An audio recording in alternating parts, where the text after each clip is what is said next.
Saudara terkasih, dimanapun kita berada dan beribadah, marilah kita bersama-sama menyalakan lilin di Advent kedua sambil berharap dan berseru. Sinarilah kami ya Allah, Sang Sumber kedamaian, sebab terang-Mu menghalau kegelapan dunia. Mengundang setiap orang yang dalam jalan pertobatan, memanggil setiap orang untuk mengerjakan kebaikan.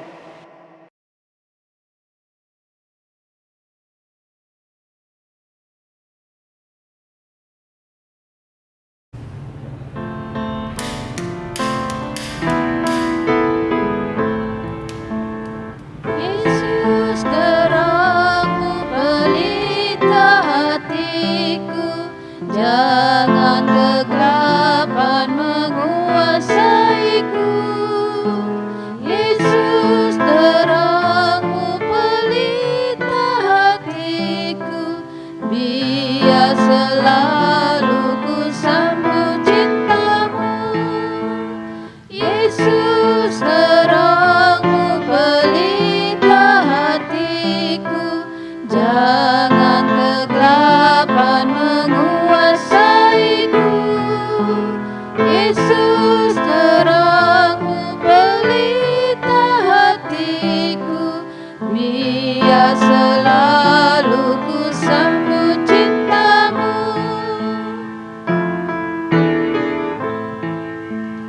Yesus, terang-Mu pelita hatiku, jangan kegelapan menguasaiku.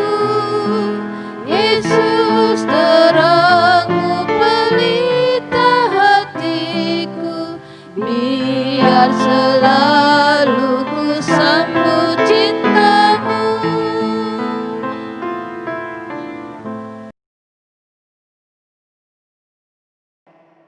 Marilah kita menyambut datangnya Sang Terang yang memberi keselamatan untuk semesta, yang kedatangannya telah lama dinantikan. Pertolongan kita adalah dalam nama Tuhan yang menjadikan langit dan bumi.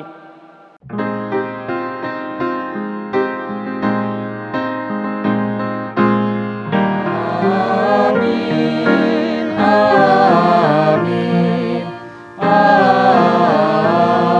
amin, amin,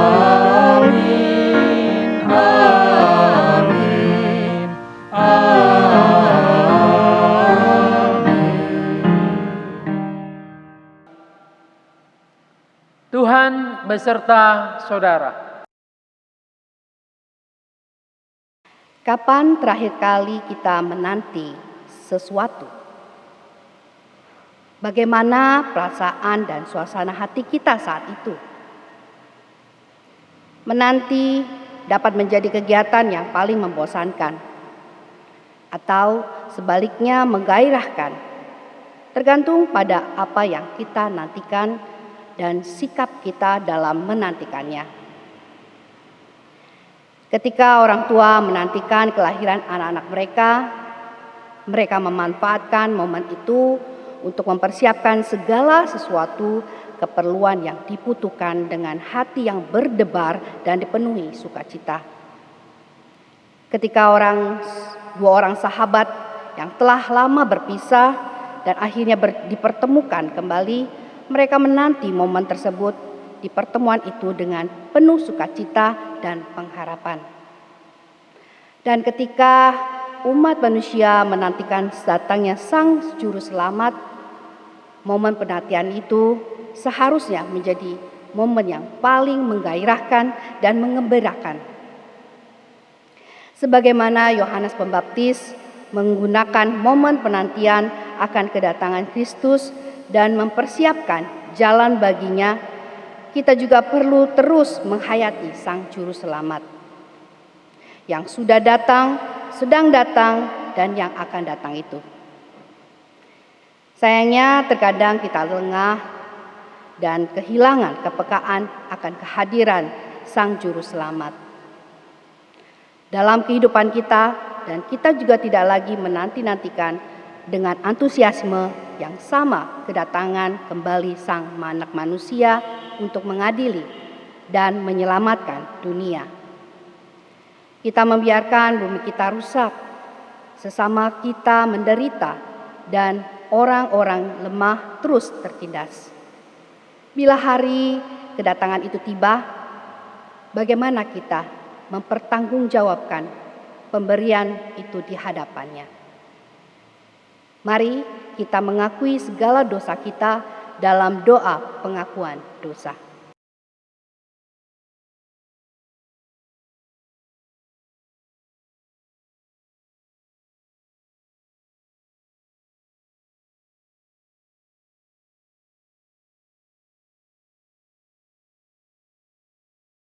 Allah yang Maha Kasih dan Maha Kudus, dengan kasih dan kemurahan-Mu, Engkau telah mengutus Yesus Kristus, Juru Selamat kami ke dunia.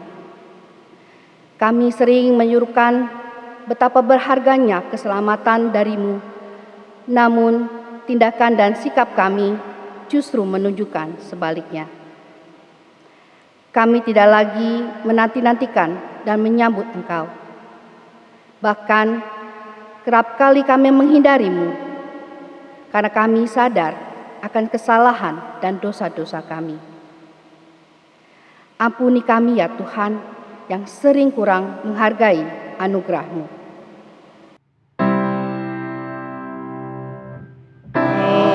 Kasihani kami ya Tuhan.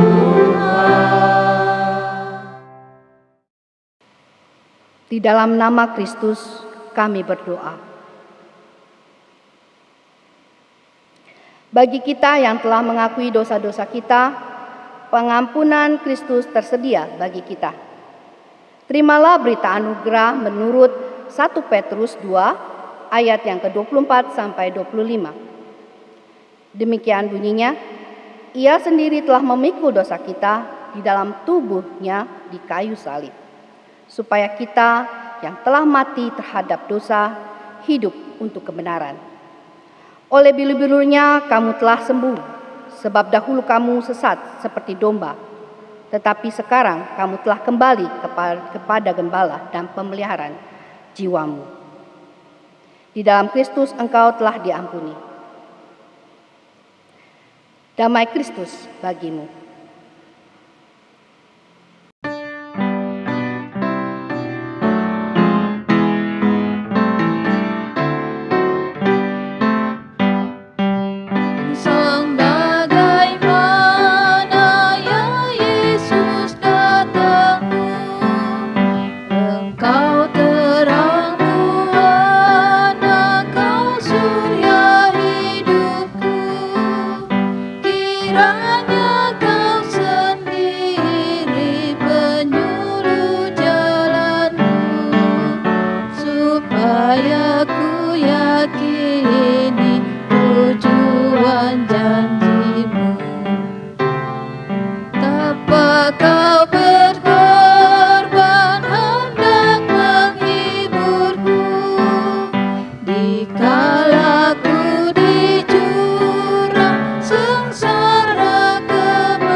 Saudara-saudara, sebelum kita membaca merenungkan bagian firman Tuhan, marilah kita menyatukan hati, kita berdoa.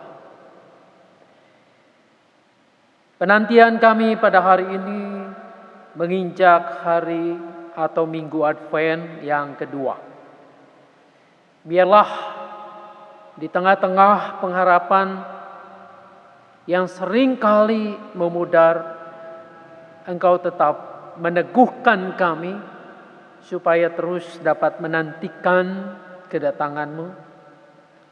Menantikan bukan dengan berpangku tangan tetapi dengan aktif kami mengerjakan apa yang Engkau kehendaki. Tentu saja mengerjakan apa yang Engkau kehendaki tidak mudah. Kami harus paham dan mengerti maksud kehendak-Mu. Dan untuk paham itu kami harus membuka telinga kami, hati pikiran kami. Saat ini biarlah Roh Kudus yang berkuasa menolong kami agar kami mampu menyimak kebenaran firman-Mu dengan baik. Bapa di surga, Engkau juga yang menolong setiap anak-anak-Mu yang Kau percayakan membacakan bagian demi bagian firman-Mu. Kami yang akan mendaraskan Mazmur dan juga hamba-Mu yang Kau telah utus untuk menguraikan firman ini dalam bentuk khotbah. Pakailah sarana ini, media online ini, untuk Engkau dengan leluasa menyatakan kehendak-Mu.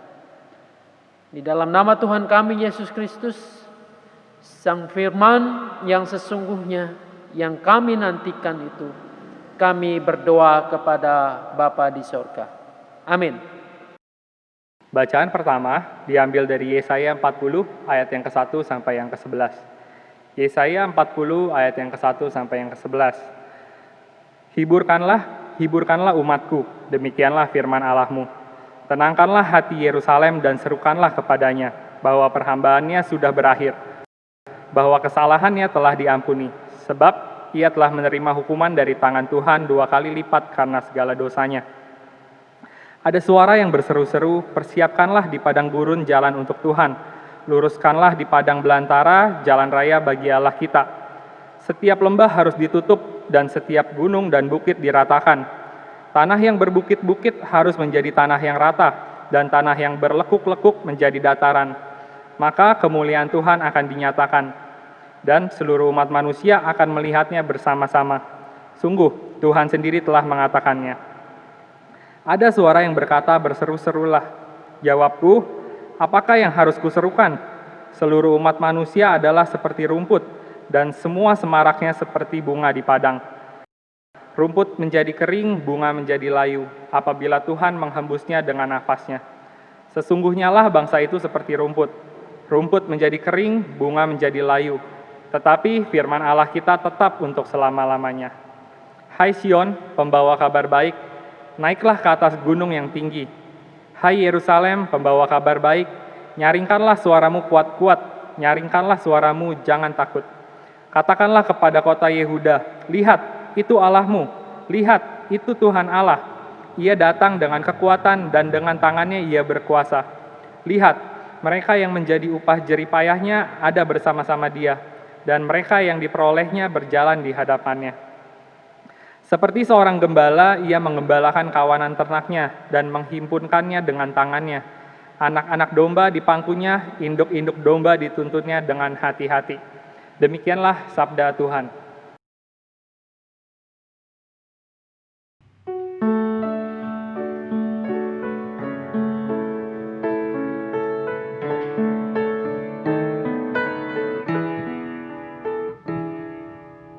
Kau telah berkenan pada tanah-Mu Tuhan, Kau pulihkan keadaan Yakub. Kau telah ampuni kesalahan umat-Mu, tutupi semua dosa mereka. Kau telah berkenan pada tanah-Mu Tuhan, Kau pulihkan keadaan Yakub. Kau telah ampuni kesalahan umat-Mu, tutupi semua dosa mereka. Aku mau dengarkan yang difirmankan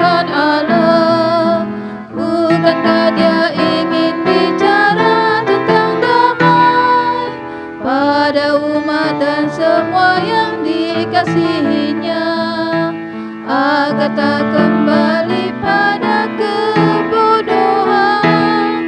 Kau telah berkenan pada tanahmu Tuhan, Kau pulihkan keadaan Yakub. Kau telah ampuni kesalahan umat-Mu, tutupi semua dosa mereka. Sungguh keselamatan yang daripadanya dekat ke mereka yang takut akan Dia. Maka kemuliaan Tuhan akan berdiam terus di negeri kita. Kau telah berkenan pada tanahmu Tuhan, Kau pulihkan keadaan Yakub. Kau telah ampuni kesalahan umat-Mu, tutupi semua dosa mereka. Kasih dan kesetiaan akan bertemu, damai dan keadilan bercium-ciuman. Dari bumi akan tumbuh kesetiaan, dan keadilan menjenguk dari langit. Kau telah berkenan pada tanahmu Tuhan, Kau pulihkan keadaan Yakub. Kau telah ampuni kesalahan umat-Mu, tutupi semua dosa mereka. Maka Tuhan akan memberi kebaikan, dan negeri kita akan memberikan hasilnya. Keadilan kan berjalan di hadapannya, dan jejak kakinya akan jadi jalan. Kau telah berkenan pada tanahmu Tuhan, Kau pulihkan keadaan Yakub. Kau telah ampuni kesalahan umat-Mu, tutupi semua dosa mereka. Bacaan kedua diambil dari 2 Petrus 3 ayat 8 sampai 15. Akan tetapi, saudara-saudaraku yang kekasih, yang satu ini tidak boleh kamu lupakan, yaitu bahwa di hadapan Tuhan suatu hari sama seperti 1000 tahun, dan 1000 tahun sama seperti satu hari. Tuhan tidak lalai menepati janjinya, sekalipun ada orang yang menganggapnya sebagai kelalaian. Tetapi Ia sadar terhadap kamu, karena Ia menghendaki supaya jangan ada yang binasa, melainkan supaya semua orang berbalik dan bertobat. Tetapi pada hari Tuhan akan tiba seperti pencuri. Pada hari itu langit akan lenyap dengan gemuruh yang dahsyat, dan unsur-unsur dunia akan hangus dalam nyala api, dan akan hilang lenyap. Jadi, jika segala sesuatu ini akan hancur secara demikian, betapa suci dan salehnya kamu harus hidup, yaitu kamu yang menantikan dan mempercepat kedatangan hari Allah. Api dan unsur-unsur dunia akan hancur karena nyalanya, tetapi sesuai dengan janjinya, kita menantikan langit yang baru dan bumi yang baru di mana terdapat kebenaran. Sebab itu, saudara-saudaraku yang kekasih, sambil menantikan semuanya ini, kamu harus berusaha supaya kamu kedapat tak bercacat dan tak bernoda di hadapannya. Dalam perdamaian dengan Dia, anggaplah kebenaran Tuhan kita sebagai kesempatan bagimu untuk beroleh selamat. Seperti juga Paulus, saudara-saudara kita yang kekasih, telah menulis kepadamu menurut hikmat yang dikaruniakan kepadanya. Demikianlah sabda Tuhan. Saudara yang dikasihi dan mengasihi Tuhan Yesus Kristus, bacaan Injil pada Advent yang kedua ini terambil dari Injil Markus. Markus pasalnya yang pertama ayatnya yang pertama sampai dengan ayatnya yang ke-8. Saya akan membacakan untuk kita semua Injil Markus pasalnya yang pertama, ayat pertama sampai ayatnya yang ke-8. Inilah Injil Tuhan Yesus Kristus menurut Markus pasal pertama, ayat pertama sampai dengan ayatnya yang ke-8. Simak dan dengarkanlah Injil Tuhan Yesus Kristus. Inilah permulaan Injil tentang Yesus Kristus, Anak Allah. Seperti ada tertulis dalam kitab Nabi Yesaya, lihatlah, aku menyuruh utusanku mendahului engkau. Ia akan mempersiapkan jalan bagimu. Ada suara orang yang berseru-seru di padang gurun. Persiapkanlah jalan untuk Tuhan, luruskanlah jalan baginya. Demikianlah Yohanes Pembaptis tampil di padang gurun dan menyerukan, bertobatlah dan berilah dirimu dibaptis, dan Allah akan mengampuni dosamu. Lalu datanglah kepadanya orang-orang dari seluruh daerah Yudea dan semua penduduk Yerusalem, dan sambil mengaku dosanya mereka dibaptis di sungai Yordan. Yohanes memakai jubah bulu unta dan ikat pinggang kulit, dan makanannya belalang dan madu hutan. Inilah yang diberitakannya. Sesudah aku akan datang Ia yang lebih berkuasa daripadaku. Membungkuk dan membuka tali kasutnya pun aku tidak layak. Aku membaptis kamu dengan air, tetapi Ia akan membaptis kamu dengan Roh Kudus. Sampai demikian jauh pembacaan Injil Tuhan Yesus Kristus. Berbahagialah mereka yang mendengarkan firman Allah dan yang memeliharanya. Maranatha.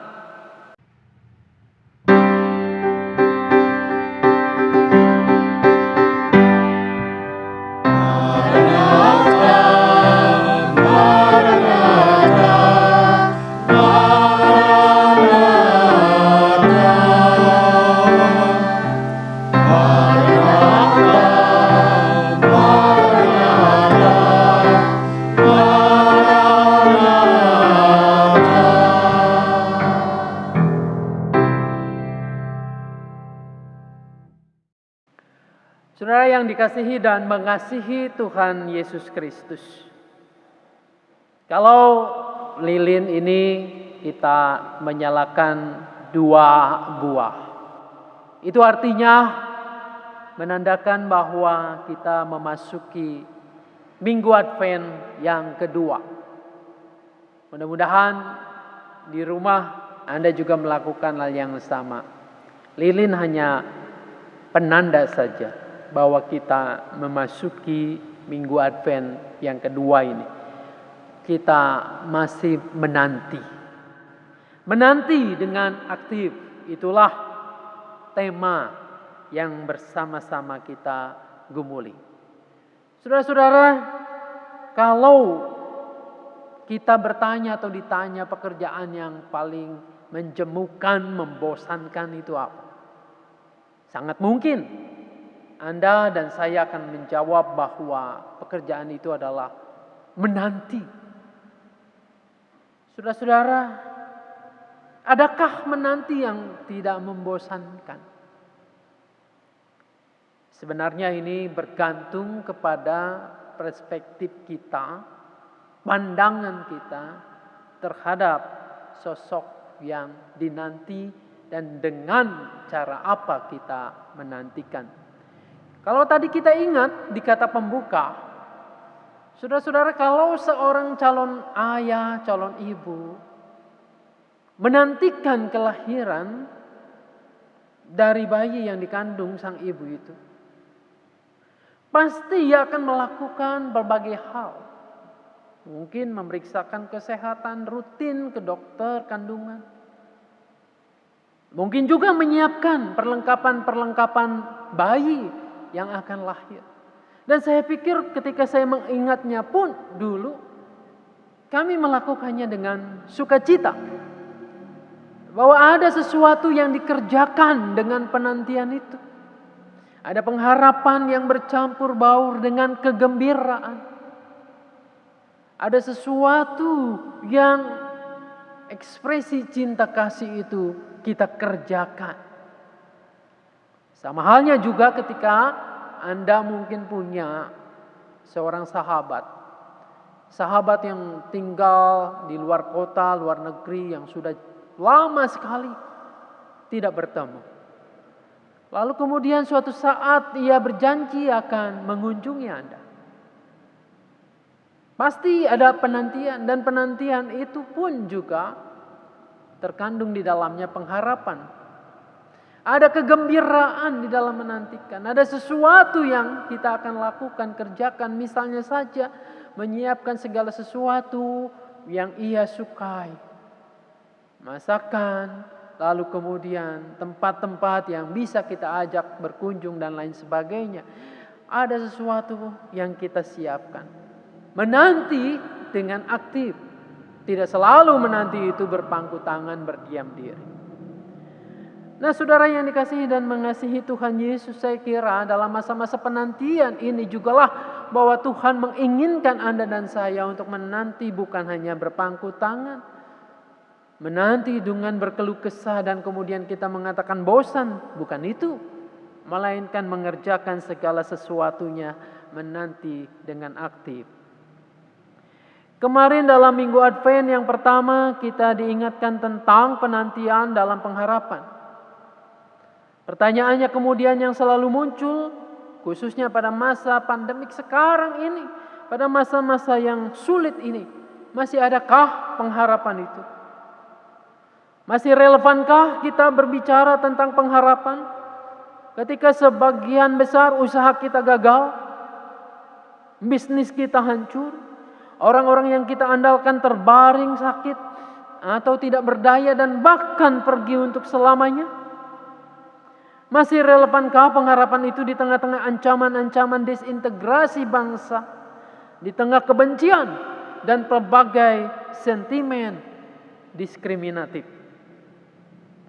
Saudara yang dikasihi dan mengasihi Tuhan Yesus, kalau kita belajar dari sejarah umat Tuhan, bukan hanya kita barangkali yang seringkali patah arang dan tidak berpengharapan.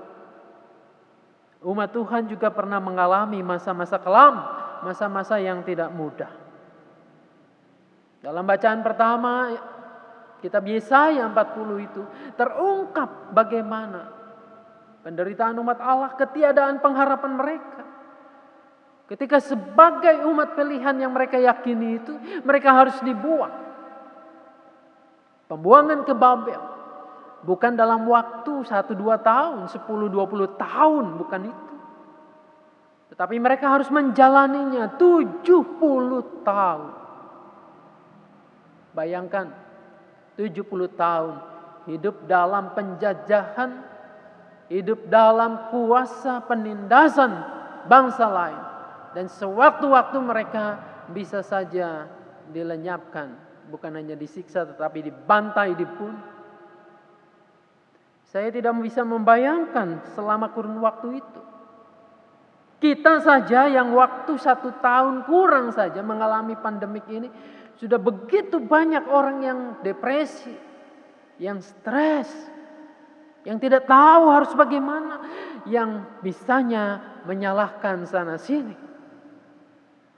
Saudara yang dikasihi dan mengasihi Tuhan Yesus Kristus, ketika masa-masa kelam 70 tahun umat Allah itu dalam pembuangan di Babel ini, sang nabi kemudian diminta untuk menyampaikan nubuat Tuhan. Nubuat itu yang tertulis dalam Yesaya 40 ayat 1 dan 2. Hiburkanlah umatku. Tenangkanlah hati Yerusalem dan serukanlah kepadanya bahwa perhambaannya sudah berakhir, bahwa kesalahannya telah diampuni. Saudara-saudara, tentu saja ini merupakan kabar berita sukacita, kabar gembira, Injil itu. Bahwa kesalahan mereka diampuni, bahwa penderitaannya telah berakhir. Saudara-saudara, kalau kita cermati dalam Yesaya bacaan pertama tadi 40 ayat 1 sampai dengan 11. Bukan saja berita pengharapan dan janji Allah bagi Israel yang sedang teraniaya itu dalam konteks iman mereka. Israel juga mewakili kita dalam kehidupan yang terbelenggu oleh dosa di tengah-tengah ketiadaan pengharapan itu. Saudara, bukan hanya maut akibat dari dosa itu, tetapi juga ketiadaan pengharapan. Ketiadaan pengharapan terjadi akibat dosa dan pelanggaran kita.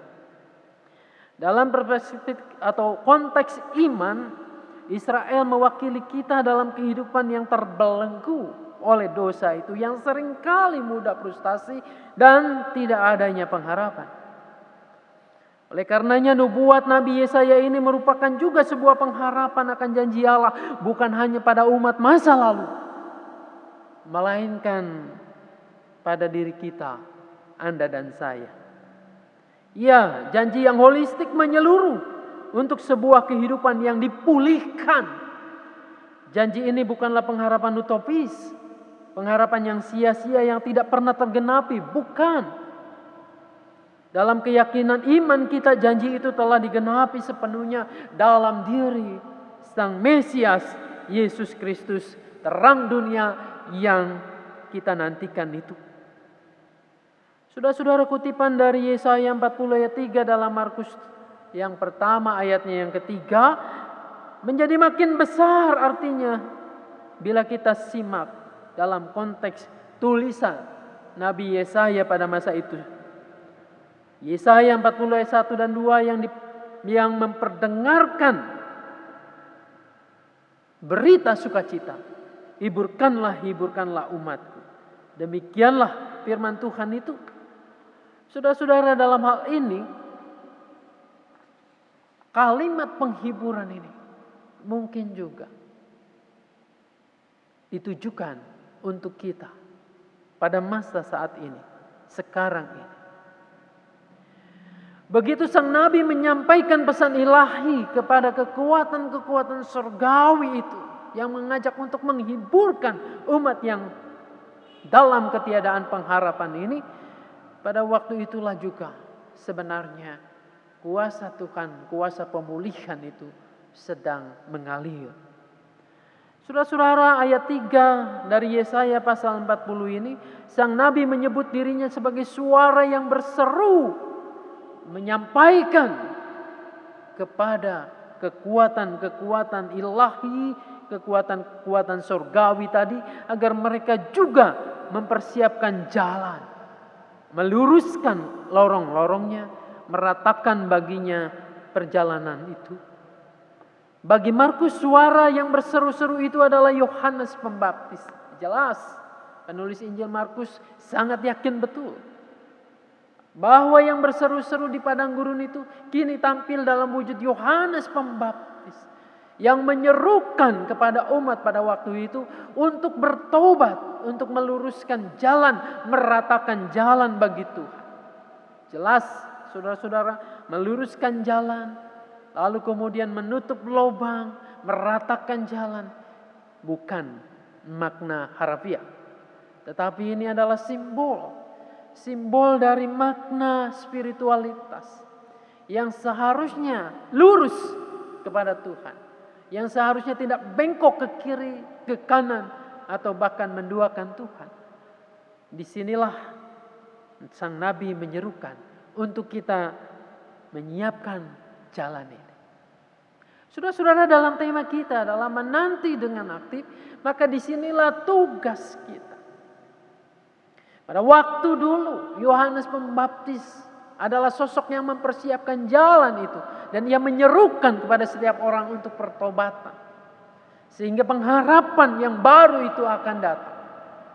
Pada masa kini, saudara-saudara, tidak mustahil.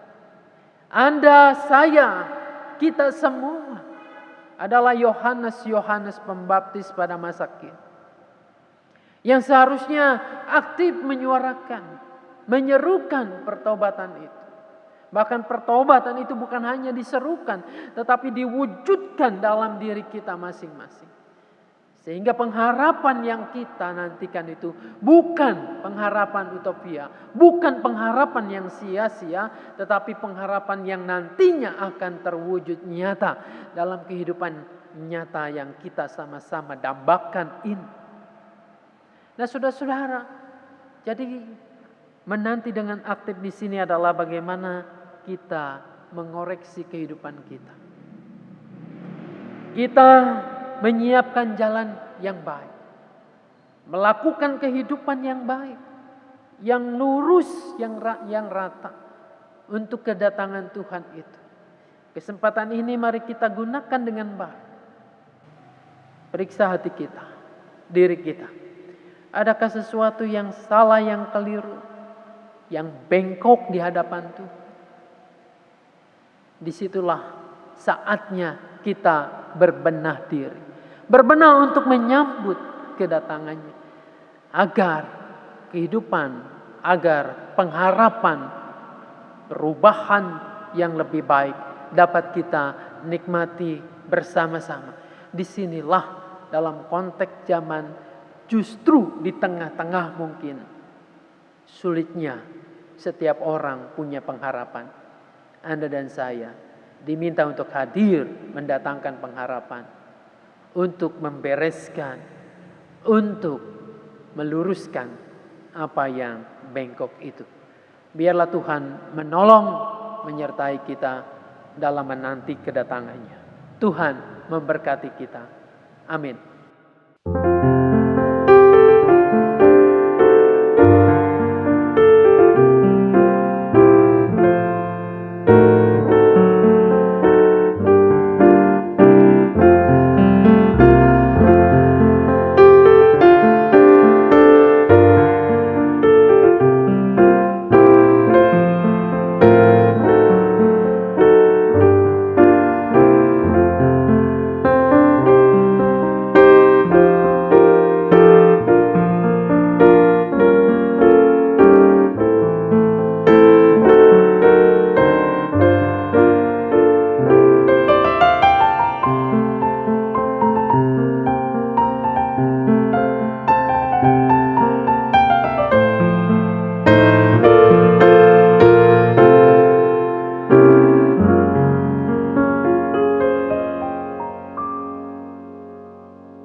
Marilah kita bersama dengan umat Allah di masa lalu, masa kini, dan masa depan dengan mengingat janji baptis kita dengan mengikrarkan pengakuan iman rasuli. Aku percaya kepada Allah, Bapa yang Maha Kuasa, Khalik langit dan bumi, dan kepada Yesus Kristus, Anak yang tunggal Tuhan kita, yang dikandung daripada Roh Kudus, lahir dari anak darah Maria, yang menderita sengsara di bawah pemerintahan Pontius Pilatus, disalibkan, mati dan dikuburkan, turun dalam kerajaan maut. Pada hari yang ketiga, bangkit pula di antara orang mati, naik ke surga, duduk sebelah kanan Allah, Bapa yang Maha Kuasa, dan dari sana Ia akan datang untuk menghakimi orang yang hidup dan yang mati. Aku percaya pada Roh Kudus, gereja yang kudus dan am, persekutuan orang kudus, pengampunan dosa, kebangkitan orang mati, dan hidup yang kekal. Amin. Umat Tuhan, mari kita berdoa. Terima kasih Bapa di surga kalau kami boleh diingatkan kembali untuk kami senantiasa punya pengharapan. Bahkan di saat-saat yang paling sulit sekalipun. Firman-Mu yang mengajar kami melalui Yohanes Pembaptis yang menyerukan untuk pertobatan. Biarlah menolong kami untuk menyiapkan diri menanti kedatangan Tuhan. Menanti bukan dengan berpangku tangan, tetapi dengan aktif mengerjakan buah dari pertobatan itu.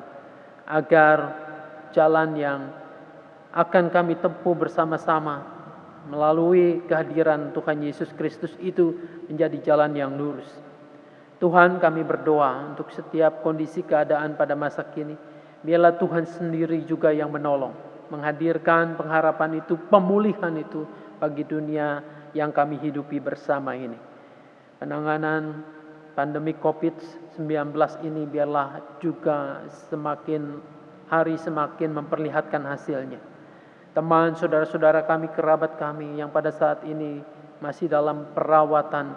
Tuhan juga yang menolong, menguatkan, memberikan pengharapan. Kami berdoa untuk setiap saudara-saudara kami, anggota gereja kami, simpatisan kami, dan siapapun yang kami kenal yang pada saat ini sedang merindukan pemulihan kesehatannya. Tuhan juga tolong untuk berkenan memulihkan, menguatkan, menyembuhkan. Kami juga berdoa untuk kehidupan ekonomi kami, untuk kehidupan keluarga kami, untuk masalah-masalah yang sedang kami hadapi. Biarlah Tuhan memberkati supaya kami dapat mengatasi semuanya itu dengan mengandalkan kekuatan yang dari Tuhan sendiri. Bapa di surga, inilah setiap doa-doa kami. Kami percaya bahwa Engkau pasti mendengarkannya, sebab kami mengalaskannya di dalam nama Tuhan kami Yesus Kristus. Amin. Marilah saudara, kita mengungkapkan rasa syukur kita dengan memberikan persembahan kepada Tuhan seperti yang ada tertulis dalam Mazmur 54 ayat yang ke-8 berbunyi, "Dengan rela hati aku akan mempersembahkan korban kepadamu, bersyukur sebab namamu baik."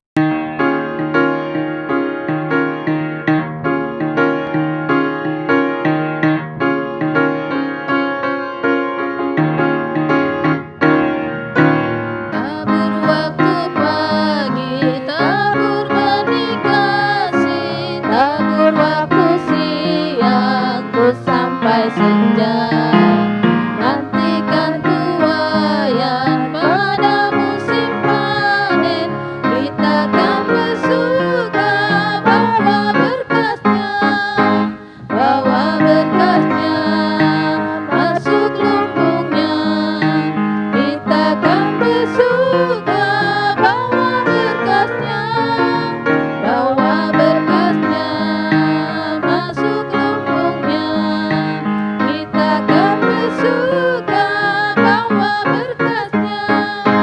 Di terik sang surya, di kelapa yang awan, kita pun menaburi yang bekerja.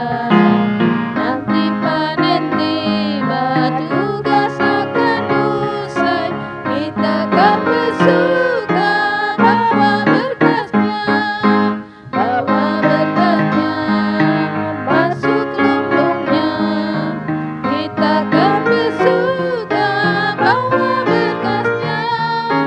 bawa berkasnya, masuk lumbungnya. Kita kan bersuka bawa berkasnya.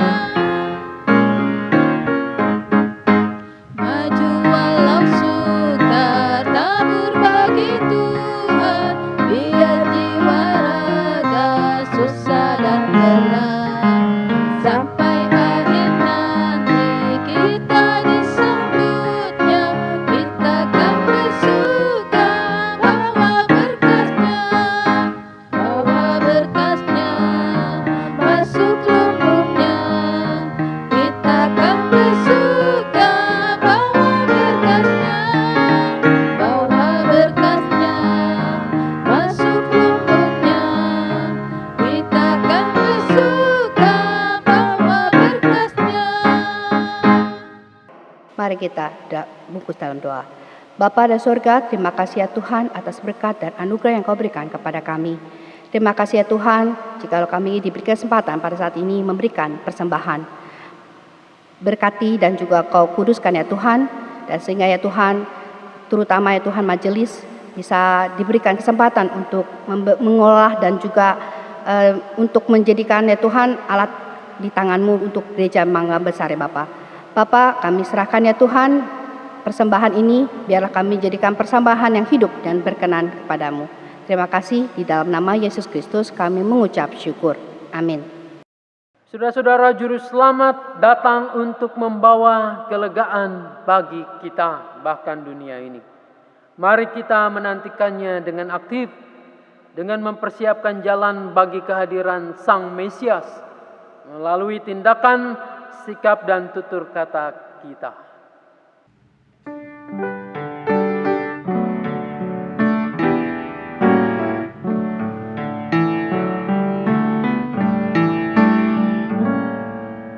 Fajar yang baru sudah reka, Yesus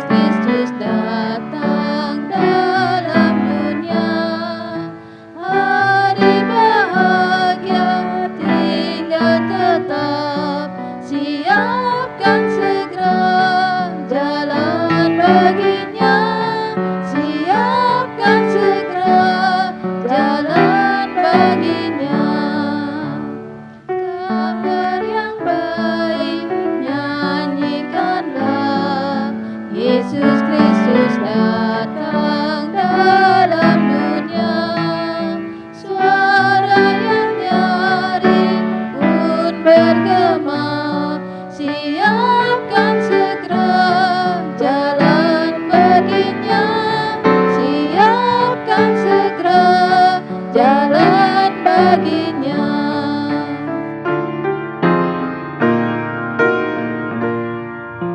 Bumi yang baru telah menjelang, Yesus Kristus datang dalam dunia.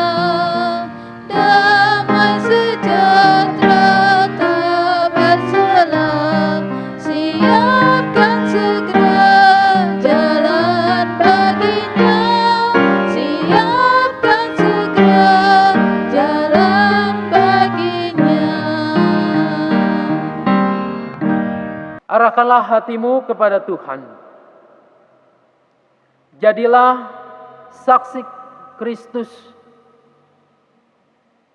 Terpujilah Tuhan. Saudara-saudara, kembalilah ke dalam tugas dan tanggung jawab saudara. Dan terimalah berkat Tuhan.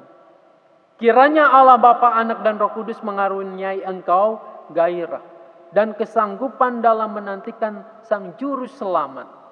Kiranya matamu selalu berbinar melihat tanda-tanda kehadirannya. Kiranya hatimu meluap-luap dengan semangat untuk mewartakan cinta dan keselamatan yang Ia anugerahkan. Juga tangan dan kakimu dengan kekuatan untuk berkarya dan membuka jalan baginya. Dan sampai kita bertemu kembali, kiranya cinta kasih dari Allah Bapa melalui Anak Tunggalnya Yesus Kristus dan persekutuan dengan Roh Kudus senantiasa memerintah di dalam hatimu dari sekarang ini dan sampai selama-lamanya.